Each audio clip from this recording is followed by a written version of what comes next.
génnam ñu bëri dañ ko doon xaar et leneen lu taxoon yokku affaire bi attente bi gën a yokku mooy le fait que daf ko reporté woon donc mu amal ko tey donc en tant que quelqu'un boo xam ni gëj nga génn occuper des postes yoo xamante ni quand même ci état poste bi am solo la ba si jamono ji CESE bi ñu ko jox muy conseil économique social et environnemental dama doon xaar ci moom benn communication boo xam ni assez bu am ordre bu structuré merci donc maa ngi doon xaar ci moom mu def communication boo xam ne dinañ ni gis ni kii dafa préparer sa sortie mais li ñu njëkk a seetlu en tout cas man mooy la communication était trop c'était brouillon voilà dafay wax fii bu jékki-jékki wax ci leneen jékki-jékki wax finalement doo sa comprendre l'objet principal de sa sortie par contre am na lenn luñ ci mën a tirer en tant que ñun taskatu xibaar nga xam ne bu ñu gisee wax ji lu mu bëri on tire l'information mooy que ni il nous a fait savoir 3 choses qu'il soutient la candidature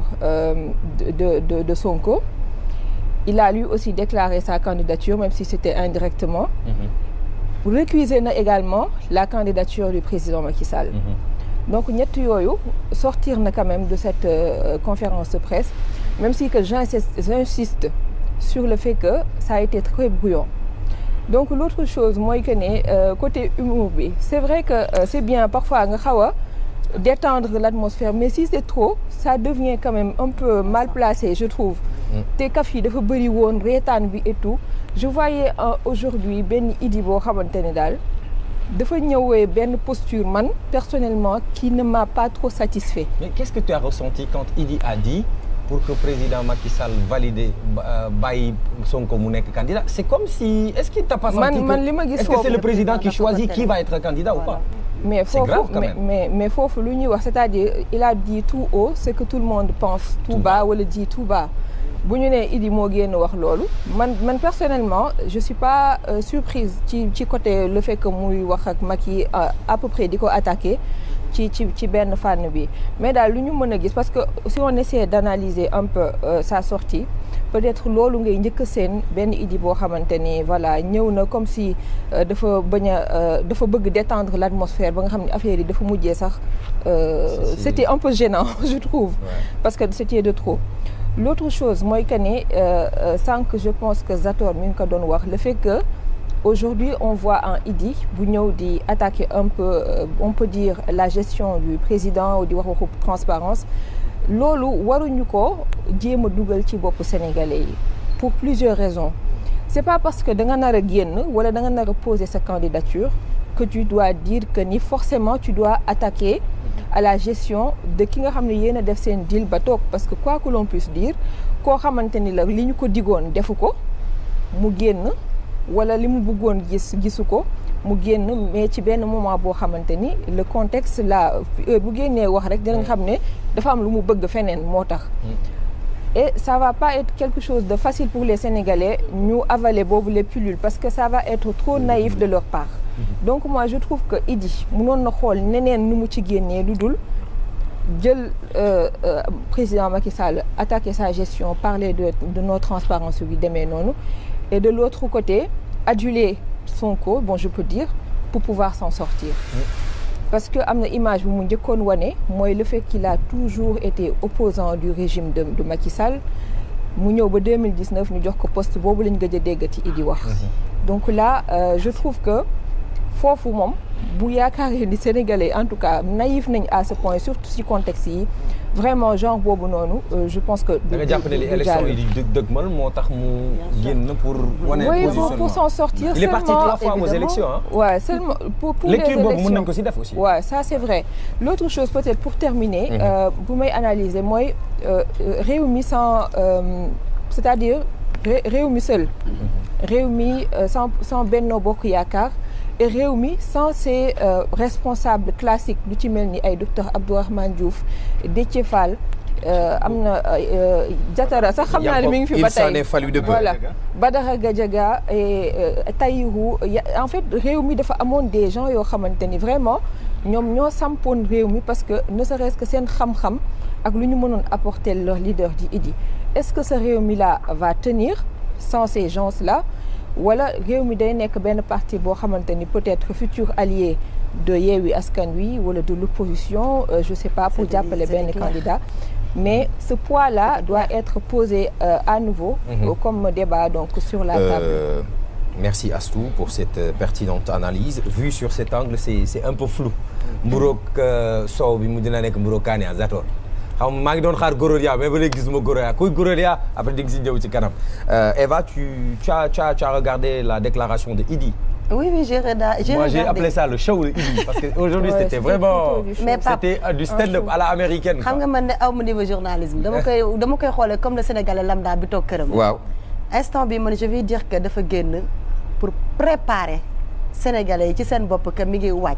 nee na candidat la mais instant bi le fait que bu ñu xoolee ka mu gën a appuyer ci biir waxam xam na ni Idy après demain bu mu surprendre kenn bu demee allié wu ak moom pour man loolu mooy objectif am tey moo waral génn bi ndax bu ñu xoolee li mu wax yëpp Astou wax na ko léegi c'était un peu farfelu très sérieusement c'est comme si en fait il avait besoin de sortir génn na quoi dafa wéet këram l'ambiance était bon enfant il taquinait quoi dafa wéet këram génn na woona journaliste yi ñu toog mu def ko benn rëmtam bi tam rek mu jeex c'est tout l'ambiance bon enfant quoi non parce que dafa bëri woon trop de voilà il y avait un peu trop de Moussa léegi naan ko waa Thiès xaw ma bu ñu amoon géej nu ñuy def parce que da ngeen a saf xorom mais il faut quand même rappeler le mérite que ce monsieur a Idrissa Seck il a été 2 fois aux élections présidentielles où il s'est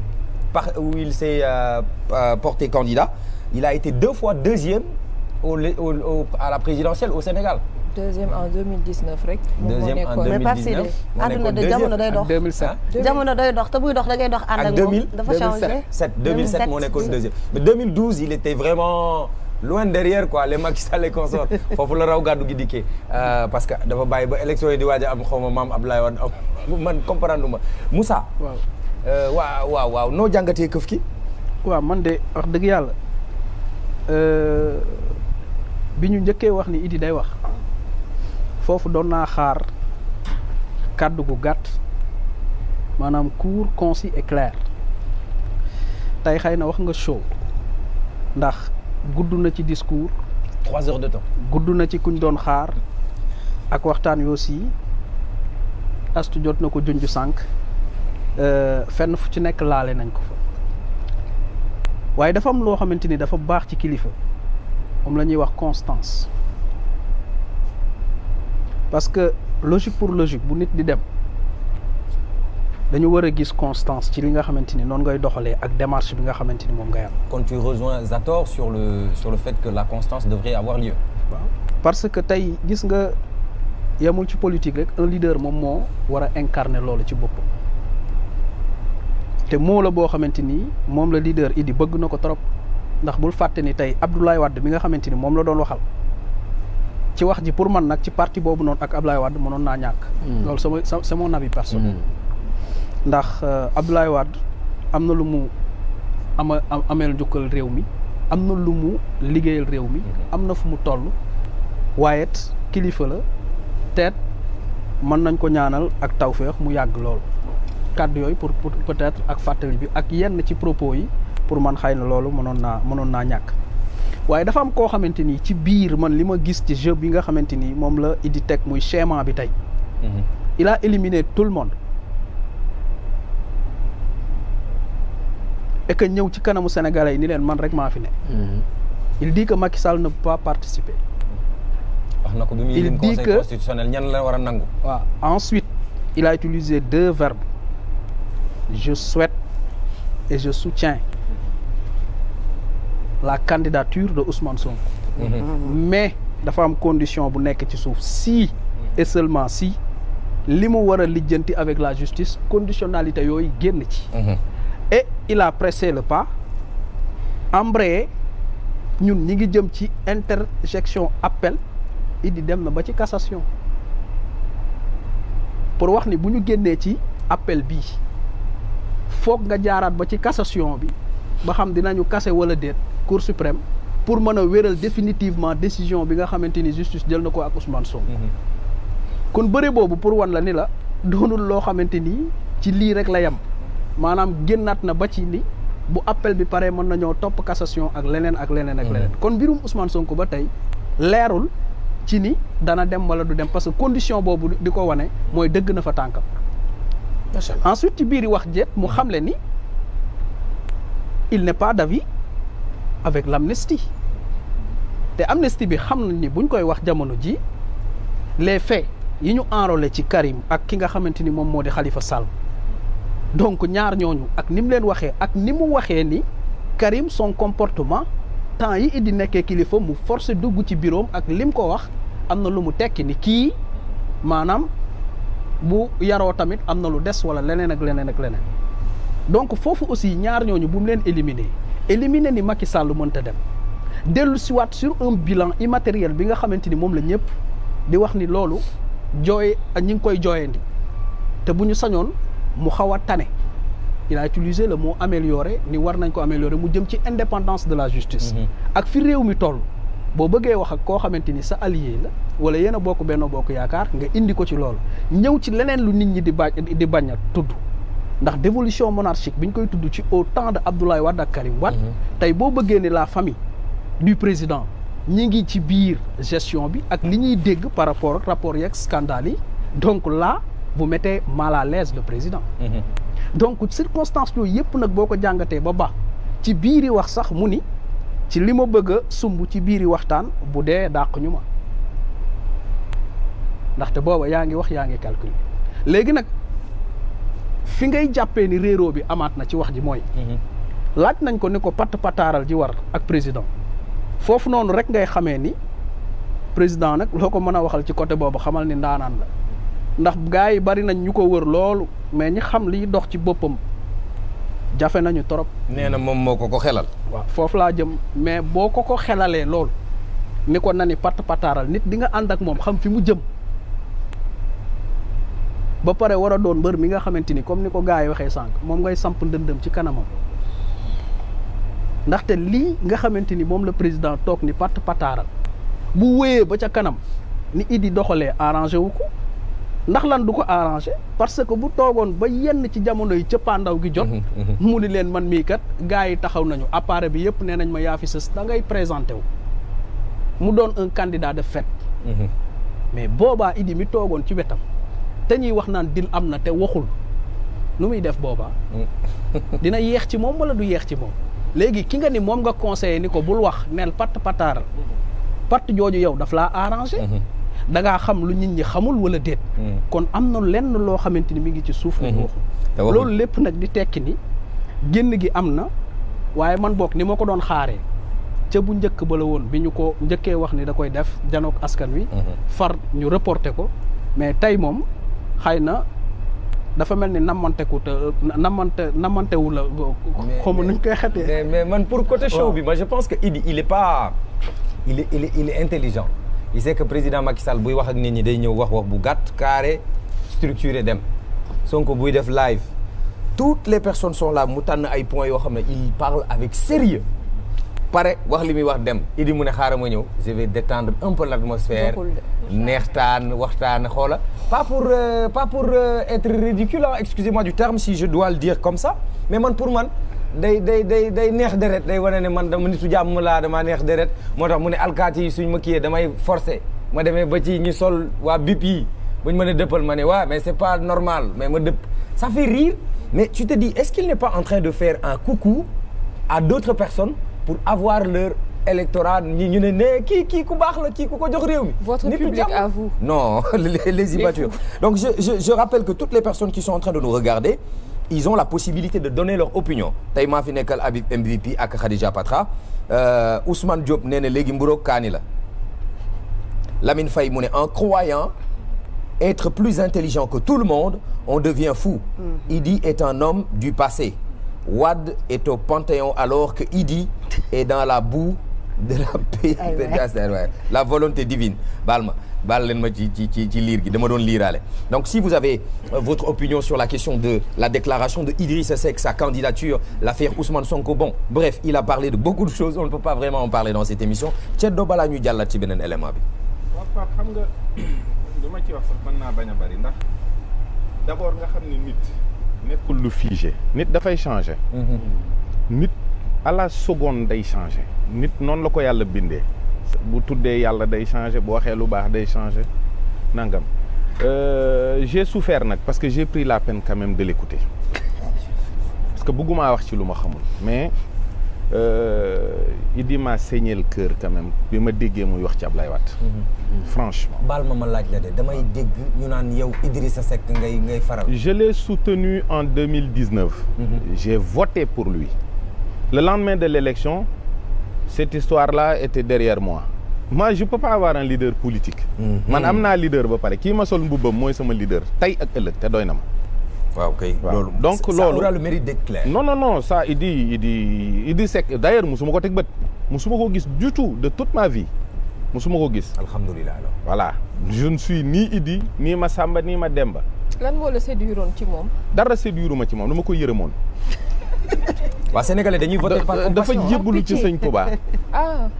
ma gëm ne jébbalu na ma gis attaques yi bari ma yërëm ko xam affaire mbokk taalibe rek ma sot tout en sachant que du gagner. Man, j'ai fait des lives en avril 2018 pour dire que le président Macky Sall allait gagner les élections au premier tour. Vous pouvez vérifier sur ma page Facebook. Mais je l'ai soutenu pour qu'il ne soit pas ridicule. Gis naa nag ci moom ay qualité dëgg la nit ku baax la nit ku bëgg diine la mais quand je l'ai écouté parler du président Abdoulaye Wade dama rus parce que bu doon ku ko sori sax di ko wax ci moom sénégalais yi yeddu ko. waxuma la nag koo xam ne dafa wuutu sa baay ci yow def ci loo xam ne sa baay mënu ko ci yar ci teraanga ci yëkkati la ci dara jàll la nga saaga ko wëlbatiku saaga doomam ñoom ñaar ñëpp la saaga donc le problème de Idrissa Seck reste constant c'est maître Abdoulaye Wade problème am la te loolu yàlla mi ko bind Abdoulaye Wade du ko saafaral parce que Abdoulaye Wade moom ni mel na ko ba noppi lim doon na ko ba noppi kon Idi na jéem a xooli leneen Karim Wade kenn mënatul wax ba du doon doomu maître Abdoulaye Wade ñoom ñu amel ko boru teraanga muy président Macky muy président muy Idrissa Seck muy tous qui sont dans la famille libérale mais dëgg-dëgg loolu mu wax ci jëme ko ci maître Abdoulaye Wade bu mu ko defati mukk ku ko jege tey mbokkam ne ko wegeel ak cofeel ak jox cër ak won ko ak yar akub teggi ak i teggin moo war digganteem ak moom.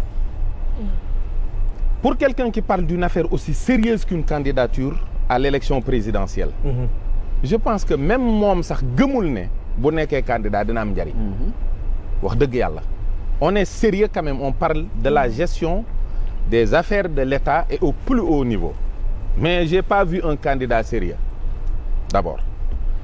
Après nag l'invalidation de la candidature du président Macky Sall, c'est son avis. Après, il a consulté quand même des constitutionnalistes. Sa visite chez Ousmane Sonko, ses propos par rapport à Ousmane Sonko. Moi, j'aurais été un ami de Ousmane Sonko. Je lui dirais, fais gaffe à Idrissa Seck. Faut pas fréquenter ce genre de personnes-là. Pourquoi? Ils se sont coalisés à l'époque des élections présidentielles. Waaw. Bu ma duggee ci biir am néeg waxtaan ak yow gis ko ci mbedd mi man mook banaa la man pour man un homme d'état mi ngi tàmbalee ci sa biir kër la ngay séq ak sa soxna mu mën a des ci biir néeg bi la ngay séq ak sa taaw mu mën a des ci fa ngeen doon waxtaanee parce que boo xoolee dans la conception Confucius day wax famille bi bu jagee rek ñoom dañu àgg sax ci li ñuy wax piété filiale maanaam bëgg ngay bëgg say wayjur xeetu jaamu yàlla lañ ko def parce que amuñu quand même lu transversal amuñu jaamu yàlla ci kaw mais ci suuf nii wayjur yi famille bi quartier bi réew mi mais boo dee waxtaan ak nit ci biirum néeg te soo génnee wax ko ci mbedd mi man boog man du ma la ñeme léegi nag il reste quand même un homme politique comme nous connaissons nos hommes politiques sénégalais qu'est-ce qui se trame entre lui et le président Macky gëwuma sax ni parce que moi les libéraux là ñemewuma leen de ay affaire de non il est radical sur sa position day nekk candidat ak yooyu Idi Sonko génnal ci politiciens yi te dem sa ndënd fële ñu la koy tëggal ngay bàkku moo gën de wax naa la li ma lay wax ndax ñii nii fañ lay roof galgal bàyyi ko fa mu fanaan bu fa sa tànk di damm kenn du ko yëg ay ji rek la ñuy dégg. L'homme n'a pas convaincu. L'homme n'a convaincu lui-même s'il se jugeait. Voilà, il a raté sa sortie. Non, kay raté kay on peut pas dire raté ça. Moi, je pense que c'était pas structuré. Il parlait de tout. Xoolal quand tu parles pendant 1h30 et tu dis xam naa ne li may wax dara ñoru leen ci. déjà yi xam nga il a répété ça plusieurs fois. parce que on s'attendait à sa déclaration lan la defi woon kër Sonko. non mais est-ce que yow kilifa war naa toog lu mat waxtu di wax. ak ñi muy waxal te mu xam ne lii muy wax ñoru leen. na leen wax li leen ñor. ay taskatu xibaar ñu jàll ci leneen. ay taskatu xibaar waaw mais taskatu xibaar yi xam nga ils sont là pour pêcher des informations. Les informations Astou les a sorties. C'est sa candidature, l'invalidation de la candidature du président Macky, les supposés soubresauts juridiques sur la candidature de monsieur Ousmane Sonko. Autre chose. mais léegi loolu moom xamoon na ni. waaw looloo fa indi taskatu xibaar yi te loolu rek lañ doon xaar. te lim njëkk a wax yëpp waxuloon loolu. ba pare il est et puis Pape Sidi. nit matul de Idi est trop suffisant. Idi buy wax da ngay defe ne. wallaay xam nga li gars yi di wax naan self-made man. C'est un faux concept. amul kenn deful sa bopp ni nga mel. loxo yàlla jiitu ci jaam ñi. waaye yàlla da koy sabablu ci ay nit. est-ce que lu mu wax Abdoulaye Wade il doit beaucoup au président Wade. waaw.